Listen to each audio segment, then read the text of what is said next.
او بھائی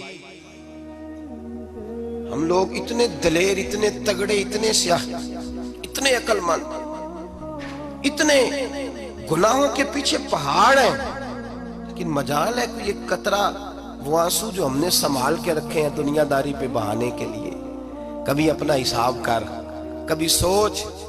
روز شکوہ کرتا ہے، کہتا ہے میرے پاس پیسے نہیں، گاڑی نہیں، کار نہیں، کوٹھی نہیں، سرمایہ نہیں۔ کبھی سوچ جو کچھ ہے، اگر رب کریم میرے اور آپ کے اعمال دیکھے تو ہماری حیثیت ہے کہ وہ سارا کچھ ہمیں دیا جاتا، ہماری اوقات تھی کہ وہ ہمیں دیا جاتا جو اس نے دیا ہے۔ ٹٹول کے دیکھیں، عمر گزر گئی، شکوے کرتے، ذرا پلٹ کے دیکھیں، اگر ہمارے گناہ اور ہماری نیکیاں اکٹھی کی جائیں تو ہم جزا والے نہیں سزا والے نکلتے ہیں معاذ اللہ۔ محمود غزنوی بڑا پیار کرتے تھے ایاز کے ساتھ، بڑا پیار کرتے تھے، نوازا کرتے تھے، روز کوئی نہ کوئی تحفہ ملتا تھا ایاز کو۔ کچھ حسد کرنے والوں نے کہا محمود تو اسے تحفے دیتا ہے اور یہ جنگل میں اسلحہ اکٹھا کر رہا ہے، یہ تیرے خلاف علیحدہ سے فوج تیار کر رہا ہے، کچھ وقت آئے گا یہ تجھے چھوڑ کے علیحدہ سے بادشاہی کا دعویٰ کر دے گا۔ محمود غزنوی کہنے لگے یہ کس طرح کی بات؟ کہا تمہیں پتہ ہے کہ ایاز عصر سے لے کر عشاء تک کہاں رہتا ہے؟ محمود کہنے لگے یار واقعی میں نے کبھی پوچھا تو نہیں، شک کا بیج بو دیا، شک کا بیج بو دیا۔ محمود غزنوی کہنے لگے اچھا آج میں پیچھا کروں گا، تفتیش کروں گا، تحقیق کروں گا کہاں جاتا ہے، تحقیق کروں گا۔ محمود غزنوی نکلے پیچھا کرنے۔ عصر کے بعد ایاز نے جنگل کا رخ کیا، محمود بھی پیچھے پیچھے ہو لیے۔ کہتے ہیں جنگل کے بیچ جا کے ایک جھونپڑی آئی، اس جھونپڑی کے اندر ایاز گئے، دروازہ کھولا، اندر چلے گئے۔ مجھے بڑا غصہ تھا کہ ہر بات مجھے بتاتا ہے، یہ کیوں نہیں بتائی؟ جب ایاز اندر گئے تو میں نے زور زور سے دروازہ کھٹکھٹایا غصے کے ساتھ۔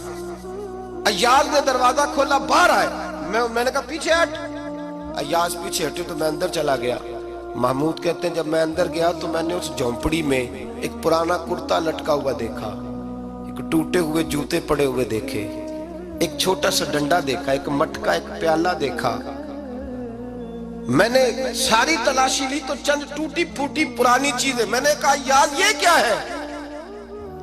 تو کہتے ہیں ایاز کہنے لگا بادشاہ ٹٹول کے دیکھ لے، یہی کچھ ہے جو تو نے دیکھا۔ میں نے کہا یہ ہے کیا؟ کہتے ہیں ایاز پیروں میں بیٹھ گیا، تڑپ کے رونے لگا، کہنے لگا بادشاہ یہ میری اوقات ہے، یہ میری اوقات ہے، یہ میری اوقات ہے، یہ میری اوقات ہے۔ کہا کیا مطلب؟ کہنے لگا جس دن تیرے پاس آیا تھا نا تو یہ میری کائنات تھی کل، آج تیری مہربانیوں نے مجھے یہاں تک پہنچا دیا ہے۔ میں جو تیرا غدار نہیں نہ ہوتا، میں جو تیری نافرمانی نہیں کرتا، اس لیے نہیں کرتا کہ میں ہر شام آ کے اپنی اوقات یاد کرتا ہوں، اور پھر مجھے روز رات کو میرا نفس کہتا ہے اس کا وفادار رہنا، اس کا وفادار رہنا۔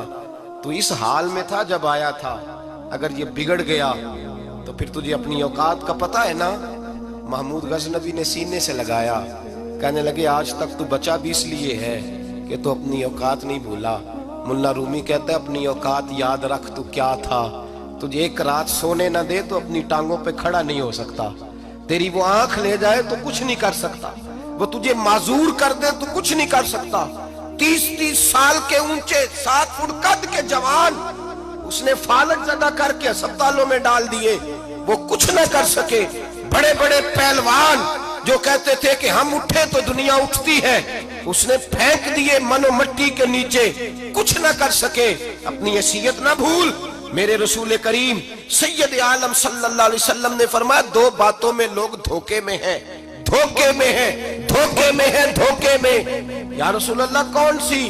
فرمایا جو صحت مند ہے وہ دھوکے میں ہے، وہ سمجھتا ہے میں کبھی بیمار ہی نہیں ہوں گا، مجھے روز اسی طرح نیند آئے گی جس طرح اب آتی ہے، میں روز اسی طرح اٹھوں گا جیسے اب اٹھتا ہوں، میں اتنا ہی لمبا چوڑا رہوں گا جس طرح آج ہوں، میرا حسن اسی طرح قائم رہے گا جیسے آج ہے۔ تو دھوکے میں ہے، دھوکے میں۔